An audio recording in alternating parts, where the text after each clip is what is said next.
राम राम दोस्तों, आज मैं आपको एक ऐसी सच्ची कहानी सुनाने जा रहा हूँ जिसको सुनकर आप सोचने में मजबूर हो जाएंगे कि ये आखिर देश में चल क्या रहा है। दोस्तों, दिल्ली पुलिस ने एक ऐसे चोर को पकड़ा है जो चोरी करते करते करोड़पति बन जाता है।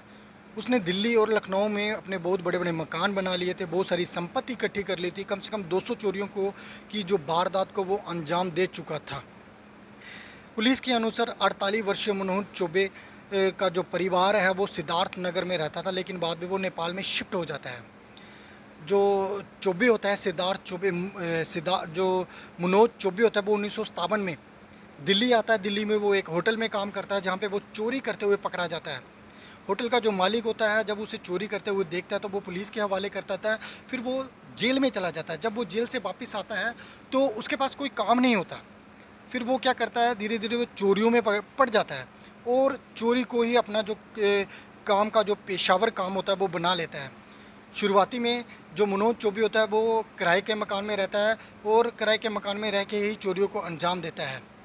इसके अलावा उसने मॉडल टाउन, रोहिणी नगर, अशोका विहार और पीताम्बरपुर इलाकों को चोरियों का इंजाम दिया। वो चोरी उन इलाकों में करता है, इन इलाकों में करता है जहाँ पे कोठियाँ बंद रहती थी।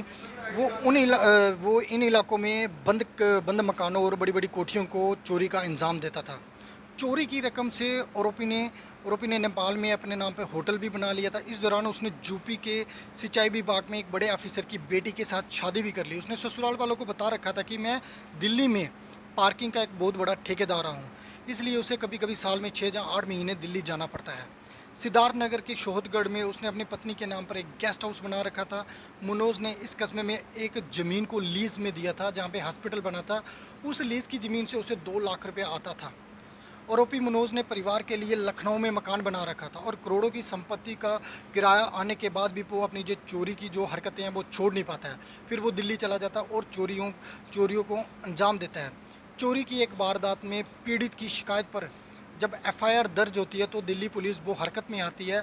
फिर वो अपनी हरकत में आकर जब आती है तो वो उस कोठी की छानबीन करती है। वो एक कैमरे की सीसीटीवी फुटेज वो उसको खंगालती है, देखती है बाहर एक आदमी है जो स्कूटर लेकर खड़ा है। जब दिल्ली पुलिस उस स्कूटर के नंबर की जांच पड़ताल करती है तो वो एक नेपाली लड़की के घर का स्कूटर निकलता है। जब दिल्ली पुलिस उसके घर पहुंचती है तो पता चलता है कि वो जो लड़की होती है वो मोहन चौबे की पत्नी होती है। मोहन चौबे ने उसे बहुत ही चालाकी से वहाँ रखा हुआ था दूसरी शादी करके। वो जो स्कूटर होता है वो उस नेपाली लड़की के भाई का होता है, उसका नाम होता है विनोद। विनोद जो से जब बातचीत होती है पुलिस की तो वो बताता है पुलिस को कि जो जो स्कूटर होता है वो खुद नहीं चलाता है, उसका जो जीजा जी होती है वो चलाते हैं। जब पुलिस उसके जीजा जी के पास जाती है तो वो पकड़ा जाता है। मनोज चौबे जो होता है वो पकड़ा जाता है। जब मनोज चौबे पकड़ा जाता है तो मनोज चौबे से पूछताछ की जाती है।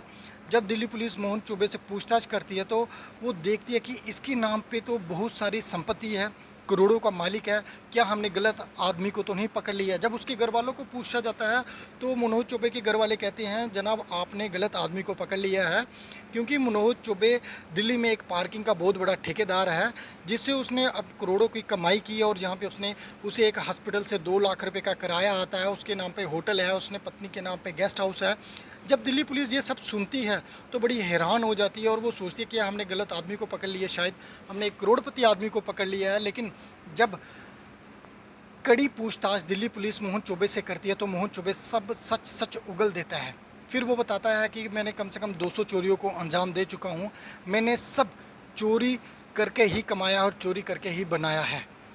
वो अपनी चोरियों को इस तरीके से अंजाम देता था कि पुलिस को भी पता नहीं चलता था। वो हर बार पकड़ा जाता था, हर बार अपने गलत नाम बताता जिससे उसका सही पता नहीं चल रहा था।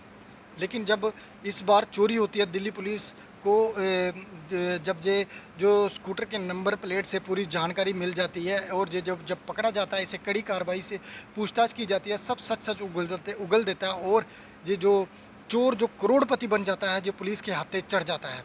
दोस्तों, इसने नेपाल के तोलियान गांव में एक बड़ा होटल बना रखा था, सिद्धार्थ नगर में अस्पताल बना रखा था, दिल्ली के अरविंद नगर में, भजनपुरा में बड़े बड़े मकान बना रखे थे। तो दोस्तों, इस तरीके से एक बड़ा चोर है वो दिल्ली पुलिस के हाथ लग जाता है और जो 200 चोरियों को अंजाम दे चुका था वो अब पुलिस के हत्थे अब जो जेल के अंदर है। और दोस्तों, कहने की बात ये है कि देखिए किस तरीके से एक चोर करोड़पति बन जाता है और इतनी चोरियों को अंजाम दे देता है। दोस्तों ये जो कहानी एक सच्ची कहानी है, ये कहानी आपको सुनाने का एक ही मकसद है कि आपको सचेत किया जाए, आपको जागरूक किया जाए। कहानी आपको कैसी लगी, अच्छी लगी तो लाइक शेयर कमेंट जरूर करिए। धन्यवाद।